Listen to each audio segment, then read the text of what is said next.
ஒருமுறை ஒரு தோட்டத்தில் பலவிதமான பழங்கள் இருந்தன. அந்த தோட்டத்தில் வாழும் பழங்களெல்லாம் நல்ல நண்பர்களாக இருந்தன. ஆனால் ஒவ்வொரு பழமும் தங்களுக்குத்தான் அதிக முக்கியத்துவம் இருக்கிறது என்று நினைத்தது. ஒரு நாள் ஆரஞ்சு பழம், வாழைப்பழம் மற்றும் ஆப்பிள் பழம் எல்லாம் சேர்ந்து விளையாடிக் கொண்டிருந்தது. அவர்கள் பேசிக்கொண்டே தங்களுக்குதான் அதிக சுவை, முக்கியத்துவம் உள்ளது என்று வாதமிட்டனர்.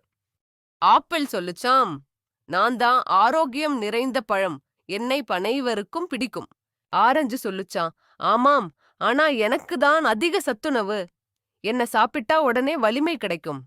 வாழைப்பழம் சொல்லுச்சாம், உங்களை எல்லாம் விட என்னிடம்தான் அதிக சுவை இருக்கிறது, என்னை பிடிக்காதவர்களே இல்லை. அதற்குள் மாம்பழம் சொல்லுச்சாம், பக்கத்திலிருந்து வந்து, அடபாவிகளா, நீங்கள் எல்லாம் இப்படி சண்டை போடுவதற்கு பதில் நாம் ஒவ்வொரு பழமும் ஆரோக்கியத்துக்கும் சுவைக்கும் முக்கியமானவர்கள். நாம் எல்லாம் சேர்ந்து இருப்பதால்தான் மனிதர்களுக்கு நல்ல உடல் நலமும் சுவையும் கிடைக்கிறது என்றது. பழங்களெல்லாம் மாம்பழத்தின் வார்த்தையை கேட்டதும் சந்தோஷமாக, ஆமாம், நாம் அனைவரும் இணைந்து வாழ்த்துவோம் என்று தீர்மானித்தன.